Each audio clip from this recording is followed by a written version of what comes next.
Uh, let's talk Assassin's Creed Mirage. Now, I beat it. It took me 25 hours, so let's talk about it. This is not a return to classics, but it's also not a continuation of the giant RPGs. It's kind of in the middle, and it almost can't decide. It's like trying to play jump rope here and there, which is a step in the right direction, but not a complete step. On the one hand, you have combat, which, I mean, this is a big pro for me. Stealth was highly encouraged. You could tell by the level design. If you really pay attention while playing, you'll see how situations are laying out. Laying out? Laid out? Laying out? It has been laid out. Has been laid out? We want for you to tell me. Anyway, you'll be able to tell as you play, like, oh, there's a little crevice here that leads to the tall grass, so this lets me walk all the way around, take out enemies one by one, so I don't necessarily have to engage in combat, which that's awesome.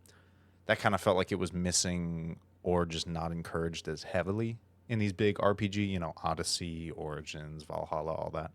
I personally like that. But on the flip side of that, again, it can't figure out what it's trying to be.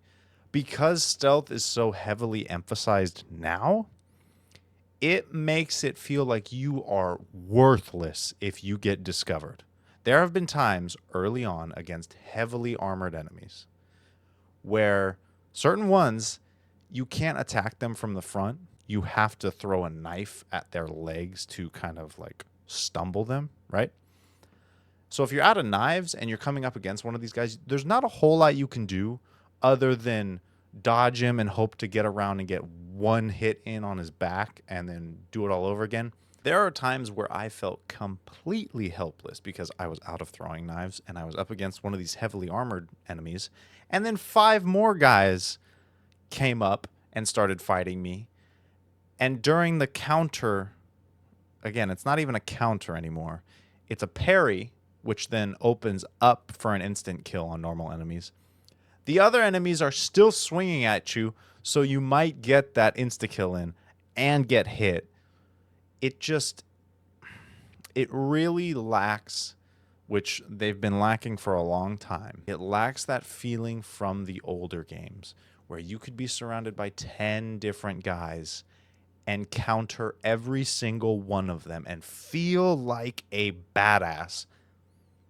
That's the only way that I can kind of coherently project it out is I don't feel like a badass in these games. I feel like I'm walking on eggshells. I'm tiptoeing around missions, hoping not to get caught. Not because it's a mission parameter, but more so like I will be screwed if I get caught. And that's just not what you want to feel. If the choice is sneak around, take them out individually, or go in, quote unquote, guns a-blazing. I mean, there's no guns, but, just fight everyone face to face. Cool. Make that decision.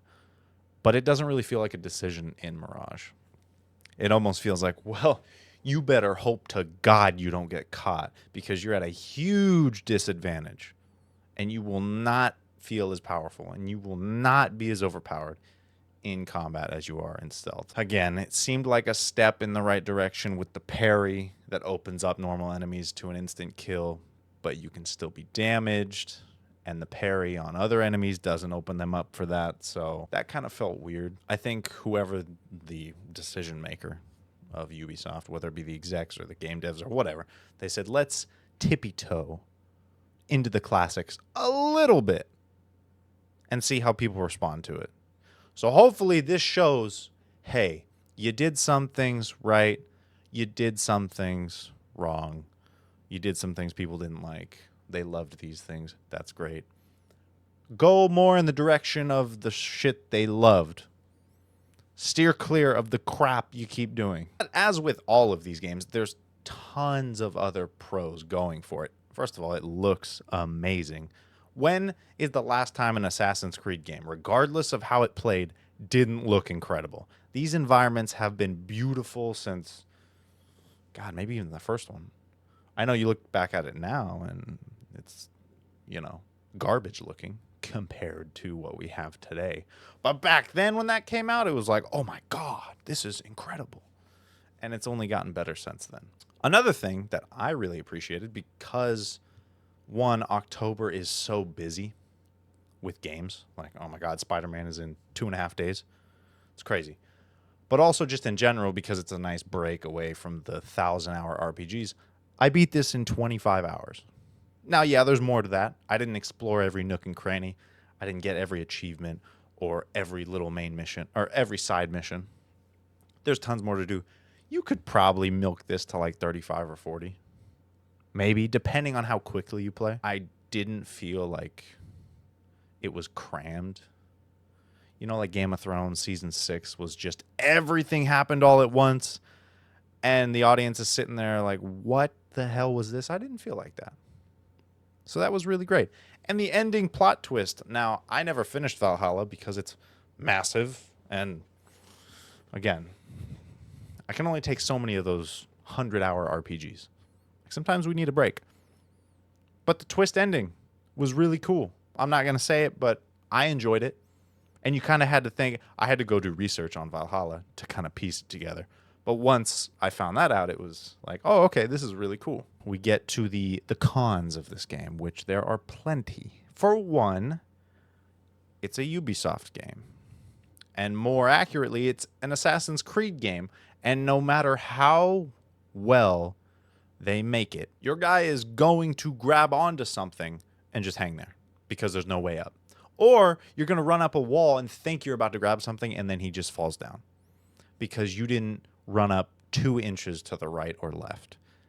It still has that same annoying crap from every Assassin's Creed game. I don't think that's ever going away. But that's also not a huge deal at all.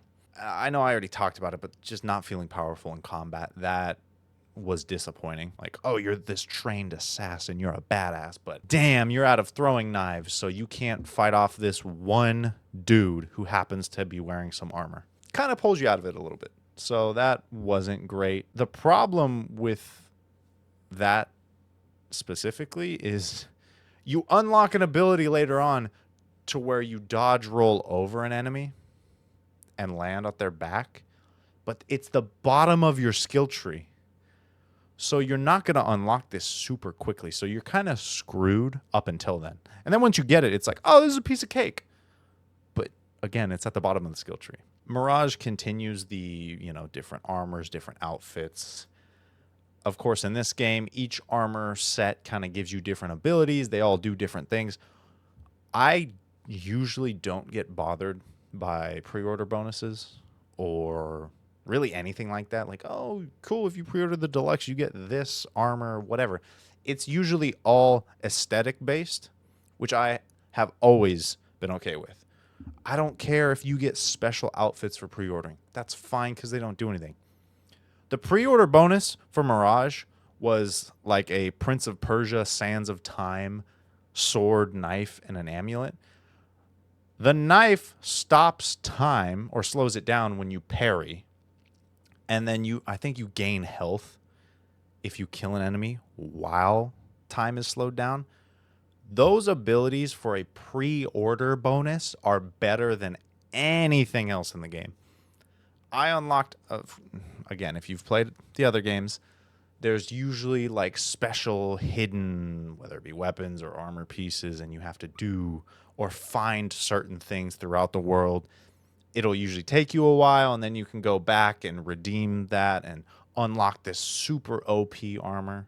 I got that armor, the set that was, oh, you have to go and collect all these pieces, and then, you find it in this hidden place. And it wasn't as good at all. Personally, maybe you have a different play style. I'm not looking to, again, damage, like increase damage 20%, whatever. No. When I'm using my knife to parry, which is in the middle of combat, yes, I want that slowed down time so I have time to think and I can look at my enemies and say, okay, who am I going for next? Slowing down time on a parry blew every other ability out of the water. It wasn't even close. It was like, oh, you gain a little bit of health with this set, or this set stacks armor or stacks damage.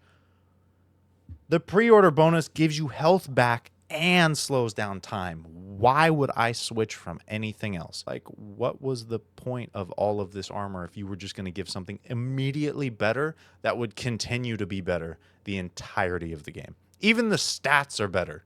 Like the damage, the defense stats, the little numbers, they're higher. People who do pre-order, now all the armor they get is pointless because you gave them the best right off the bat. There's also a bunch of little things that you can nitpick, which I'm usually not a fan of, but I notice them enough constantly to where they still bug me. When you're going to a vendor, I don't want to have to skip through the dialogue every time. Hey, how's it going? You want to look at my work? Just take me straight to the store.